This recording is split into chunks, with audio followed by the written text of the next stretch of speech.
So what have we got here? How can the West ever trust Putin? I'm going to put it that way. There's a sort of extraordinary... I don't know whether the word is phenomenon or whether it is just a thing or a phase. I don't know what it is. It's PFBDS, Putin Fanboy Derangement Syndrome. There is a school of thought, and I'm really struggling where this comes from, that Putin is kind of the good guy in all of this. He's all right, old flattered, he's just looking after his country. I think the evidence of Vladimir Putin's CV tells a very different and disturbing story. I don't think anybody's surely going to disagree with that. We know that the US and Russia are holding talks in Saudi Arabia. I think this is all really quite iffy at the moment about the war in Ukraine. It's the first in-person meeting since Moscow's full-scale invasion 3 years ago. Russia's Foreign Minister Sergei Lavrov speaking to US Secretary of State Marco Rubio. Ukraine are not there. Nobody from Europe are invited, which is kind of interesting in itself. The Kremlin says that Mr. Putin is willing to talk at some point to Mr. Zelensky, maybe if the circumstances are right. Mr. Zelensky says we need to be at the table for this. Keir Starmer has said Ukraine peace deal would require a US backstop to deter Russia from attacking its neighbour again. And of course, we know that Mr. Starmer has repeated that he would consider deploying UK troops to Ukraine in the event of a lasting peace agreement. Why did that upset so many people? Why? I think across the spectrum, sensible people, left and right, have gone, well, that would clearly be an option. Starmer's not suggesting it's going to happen right now. He's putting it out there. The Germans lost their minds over this. Scholz essentially said this was an outrage and it was completely premature to mention this in any shape or form. America are rowing back a little bit. President Zelensky is the elected leader of a sovereign nation. Ukraine's leader and government will be told during a visit to Kyiv by Donald Trump's envoy. So they're coming back and sort of go, no, you're not left out. You're not. It's all a bit mad. Firstly, I'm going to ask, I know it was talked about a lot yesterday and continues to be talked about a lot today. I mean, we do have an army. We might have a small one. It might be dwindling. It might not be what it used to be. Being a peacekeeping force is it's bread and butter for the army, OK? Do it all over the world and still do in places half of us have never heard of. But you'll find, the odd battalion stationed in a backwater place, just doing that, keeping the peace. That's the point. Why would that be so bad for British forces to be doing that? And one would assume there would be a European kind of, I'm talking about European, not the EU, European as in the mass, the continent, response as well. So Putin is a mad killer, OK? He's a murderous dictator. If you look at him the wrong way, he'll have you shot. If you've made an enemy of him, don't be taking a cup of tea at a posh hotel in London or Paris anytime soon, or crossing a bridge where a man with an umbrella is behind you, or putting your hand on a Salisbury door handle because you don't know what somebody's pasted it on. That's how this guy operates, OK? He's a dictator. He's a killer. Why? How does Putin somehow in all of this come out as like, well, he's all right, oh, Vlad, yeah, he's OK after all? Really? In what capacity is he OK? A man who's invaded a sovereign territory. How can you put some meat on the bones of this? 0344 499 1000. I saw one commentator say, we don't even need to look back to 1938, because in 2008, of course, he was allowed to invade and occupy Georgia. Emboldened by that, he invaded and occupied Ukraine in 2014. Emboldened even more, having been allowed to gain from that, he further invaded Ukraine in 2022. Appeasement creates war. And that's what's happened, right? Literally that. So this tacit sort of green light that's been given to Putin by Mr. Trump, and I think I can see, Mr. Trump's got one thing on the agenda, and that is the United States. Fair enough. He's the president. Ain't that a bit weird? He's got peace talks going on in Saudi Arabia with his representative, his Secretary of State, Russian counterpart. Nobody from the continent of Europe is there. Nobody from Ukraine is there. That is a bit weird. that sets a precedent for something that is very, very wrong. So when people say, what's gone wrong here? Ukraine aren't part of it. Trump was asked at a press conference quite recently, are they an equal partner in all of this? He said, oh, it's a very good question. Not really answering it. And now they've got peace talks underway without Ukraine, the invaded country, being anywhere near. Trump looks at Ukraine like an inconvenience, really. He doesn't really care, I don't think, about Ukraine. He's looking at how he can benefit from Ukraine. He's playing with what he would consider to be the big guys, the guys that can ultimately make the decision. Zelensky can't make the decision as to whether Russia bow out, so some kind of deal has got to happen. 0344 499 1000 is where you will find us. How can the West ever trust Putin? Just answer that question if you can. What's the bullet point list of how, actually, no, we can trust Vlad? Now, think about it from this angle. I'm not so sure about that. I'm genuinely not so sure how the West could ever, in any shape or form, trust President Putin. And what is the sort of vague... I mean, I might have overplayed it by suggesting it's a fanboy derangement syndrome, but it is a little bit of that. I see it on social media. Not a lot, but a little bit. And I think the Trump position has sort of emboldened that stance that, yeah, Vlad's all right. He's a good guy, right? It's just the Western propaganda that says he isn't.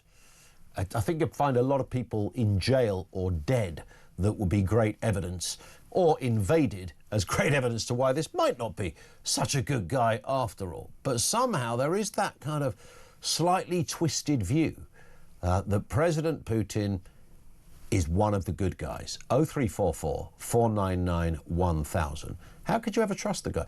Answer that if you can. And by the way, as I say at the beginning of all of this stuff, I can mouth off about how this whole thing looks to me. I stand to be educated by the end of the programme, and you might say, no, you've got it wrong. This is why you've got it wrong. And also, what would be so bad about a British peacekeeping force, along with other nations? This is a very delicate area. And my own sense is Putin, who is looking to expand, if he sniffs endorsement, what's he likely to do? Put his tail between his legs and walk away back to little old Russia, whose economy is hardly bigger than that of the state of California? Might have a few bombs under his belt, but he ain't got much money over there. No, he wants to be a bigger deal on the global stage. Thoughts on that as well. Our lines are open. This is Talk. Let's get a word from Steve N. Allen, who's back with us, the comedian and broadcaster. Steve, good afternoon to you. Good afternoon, Putin. Hey, up the Vlad. We love a bit of... There is a thing there, isn't there? There is something on this in terms of the way or a certain group of people seem to have developed this odd respect for Vladimir Putin. Do you think it's respect for Putin, or do you think it's... some people have the tendency to want to try and find the conspiracy theory within, and there's enough information to start to construct one. I chat to people like this online, and they always have information about how much money Ukraine's getting out of this. What? They therefore want to be invaded, or they're somehow prolonging the war? If you want to try and dig deep into it, there are two movements, aren't there? There's NATO as being expansionist, so therefore that's a defense of Putin. Yeah. But it shouldn't be, therefore, you get to invade another country and take another sovereign country's land, right? That's not... it's a false equivalency, or whatever they call it, a false moral equivalency. Yeah. And the one is before that there was some American involvement in an election in Ukraine during the Obama time or something. Again, the result of that isn't, oh, please have some land then. So none of the arguments make sense in defending what Putin's done.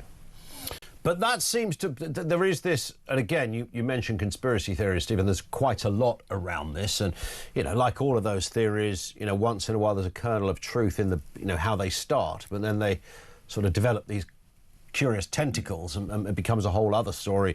Zelensky, and as you say, he's lauding it up. He's, doing naughty things behind the scenes and enjoying a nice social life, trousering the cash. Look, Ukraine clearly didn't want to be invaded, and invaded they were.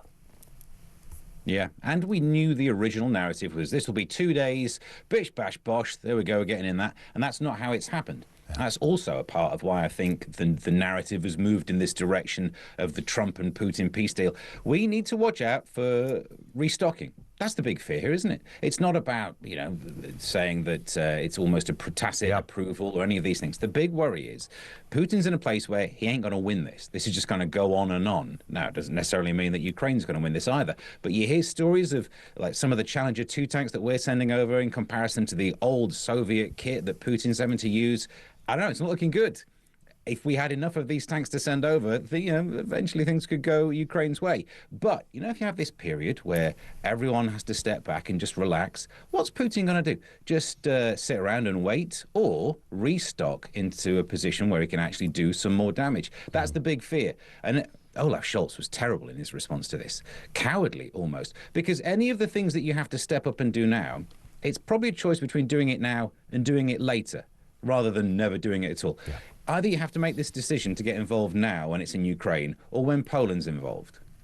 Let's have a listen then to Keir Starmer on that point, because as we know, Germany have rejected Starmer's kind of tacit suggestion about troops on the ground in Ukraine. Russia has warned against any escalatory steps. So let's have a listen to Starmer emphasising the UK and Europe must do more to support peace plans. Here he is.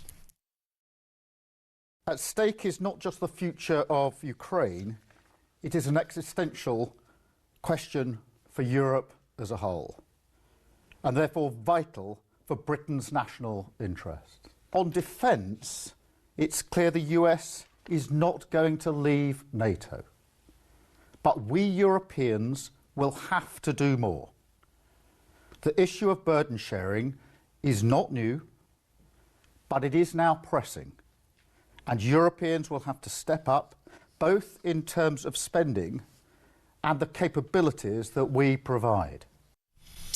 It's possibly the only vaguely sensible thing I've heard him say since July the 4th last year, Steve. But there is something in this, isn't there? And it's kind of what he's clearly trying to sort of appease Trump a little bit in acknowledging the American position that Europe doesn't do enough when it comes to defence. But in doing that, he's also slightly upsetting Putin, and America don't want to see Europe getting involved in this at the moment. It seems they've left them out the peace talks. So it's a curious one.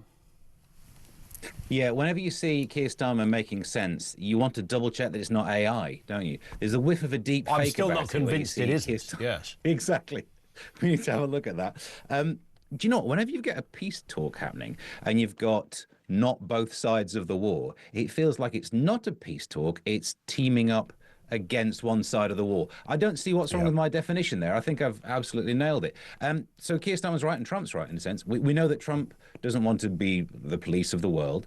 You just got to admit that's the truth. He's in charge over there now, and that's what's going to happen. So Europe does have to step up. It's just a reality, whether you think it's right or wrong. But I think saying that you could step up before some peace talks, it's fine. Because you've got to show your armour strength. What you shouldn't do is have people involved in the peace talks or adjacent to it say, well, surely we're going to have to, we can't recreate all the borders before 2014, and we're not going to have troops there. Are you giving up half of your potential negotiation hand before you even get in there? Yeah, it's curious times, isn't it?